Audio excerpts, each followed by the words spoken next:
You are a beginner and you want to start making professional content, but you don't want to spend $10,000 on crazy expensive equipment. Today we speak exactly about that because I want to save you money and I want to save you time.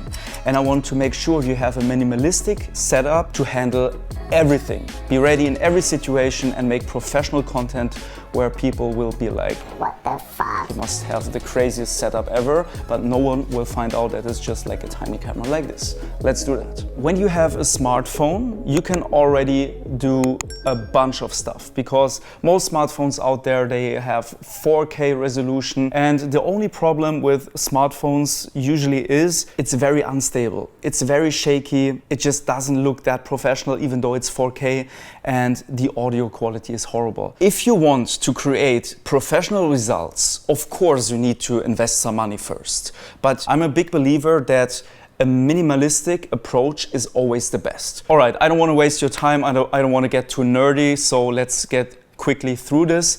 Buy this camera, just buy it, okay? Of course, this equipment costs some money. In total, it's around like $2,000. But compared to my other professional setup, which costs like $6,500, this is way, way, way cheaper. And you get, I would say, 85% of the same results, right? So you would never tell a big difference between this budget equipment and my professional equipment. So let's get to the camera. This is the A6600. It has a flip screen. It's a super, super stable camera.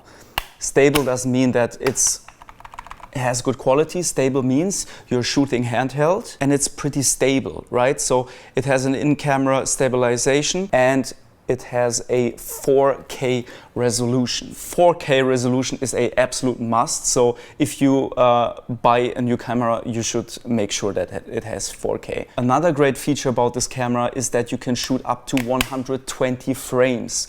If you're not familiar with the word frames, frames are basically the amount of pictures per second. So this video is shot in 30 frames per second, as almost every video. So you have 30 pictures per second. If you film in 120 frames per second, which almost no camera can shoot out there, by the way, you can slow it down 4 times in your post-production and you end up with buttery smooth slow motion.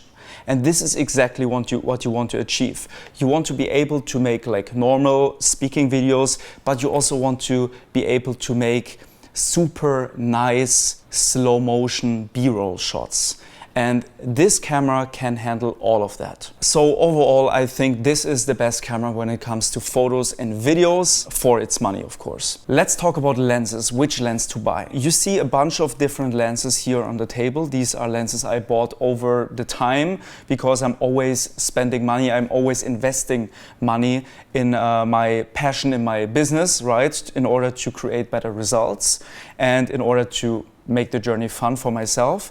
So each of those lenses is around $2,000. So $2,000, $4,000, $6,000, $8,000, $10,000 right here. Just the lenses without the cameras.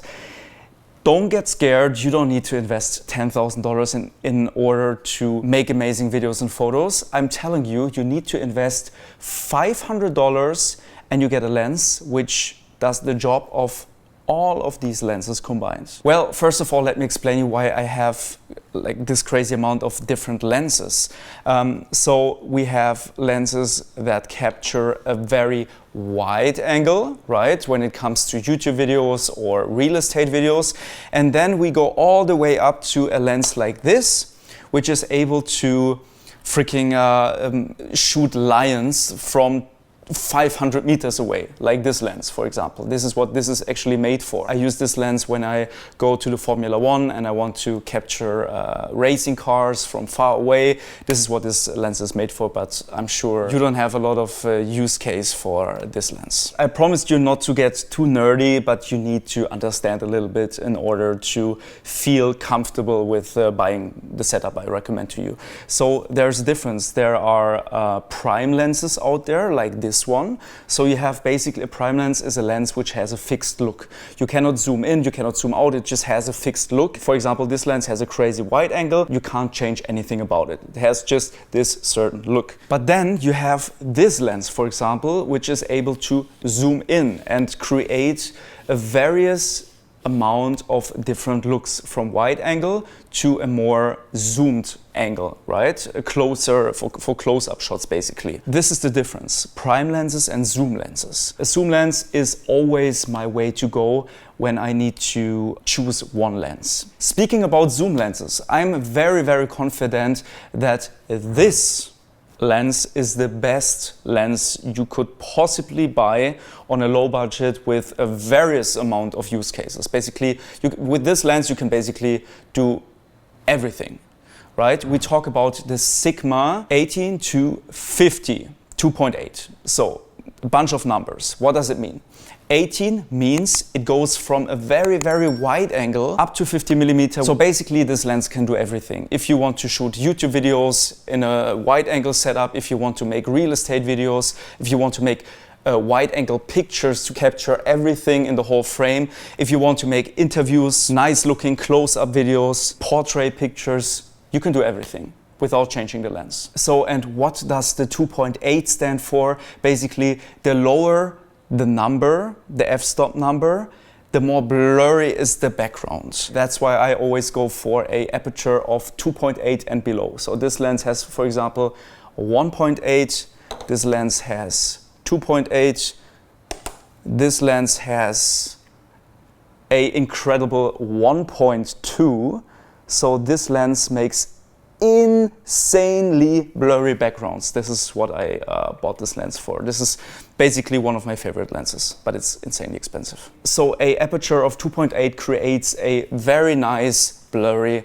background. Let's talk about the most important part, audio quality. Audio is so important. Audio makes and breaks a video. If you have shitty audio, you can't watch the video because it's just horrible to listen to your voice.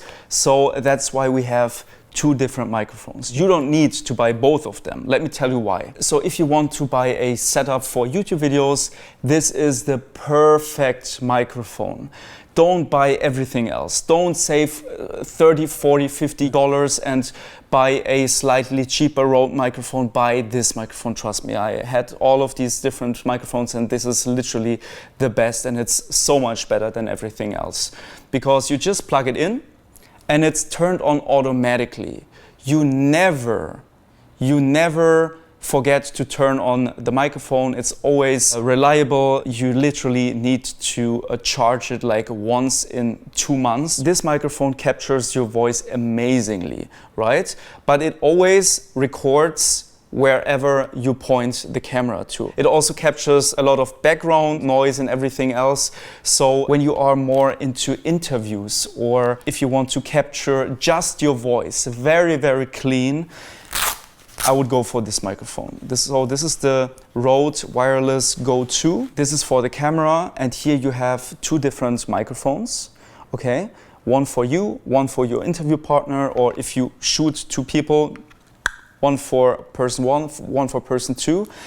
And the audio quality you get out of these little bad boys is insane. So these microphones are perfect if you want to shoot interviews, for example, or if you just want to record yourself talking about a certain topic or whatever. The big advantage of these little microphones is that you can basically make a video from far away, right? You can literally like stand 20 meters away, talk about something, walk through the street, talk about something, and you can record the audio perfectly on your camera. So these are the microphones I would recommend to you. If you want to be ready for interview situations, I would highly recommend to go for that one as well. And at the end, let's talk about something which is quite important, but very cheap. Batteries. When you buy a camera, it usually comes just with like one battery, but one battery is not enough. If you want to be ready for a crazy shooting day, you should always go with like at least one more battery. And I would recommend you to not buy the original Sony batteries, but just to go for third-party batteries, which are way cheaper and do the job as well. And last but not least, these little bad boys are so damn important, because at the end of the day, imagine you shot the perfect video and all your amazing footage is on this little thin piece of plastic, and you want to make sure you don't save at the wrong place, right? So buy proper SD cards. This is a SanDisk Extreme Pro. This is my recommendation. I use it since 8 or 9 years, and these are always reliable. To be very honest, every year I usually throw them away and buy new ones just to make sure, because sometimes I make crazy videos which cost a lot of money for the client, right? And I want to make sure that these things work properly. Keep in mind, if you shoot in 4K resolution and if you shoot with like 120 frames, you need a memory card which is able to capture that, right? So that's why I would highly recommend to go for Extreme Pro SanDisks and not for the cheapest ones. All right, guys, that was the video. I hope you enjoyed it. Every single item I mentioned in this video is linked in the description box below. So if you want to, I don't know, save it for the future, or if you want to purchase it right away, make sure to click the link below to not buy the wrong item. Happened to me before, it should not happen to you. And if you want to learn more about photography, videography, camera equipment, how to edit pictures, how to edit videos, make sure to subscribe to this channel, and see you guys in the next one.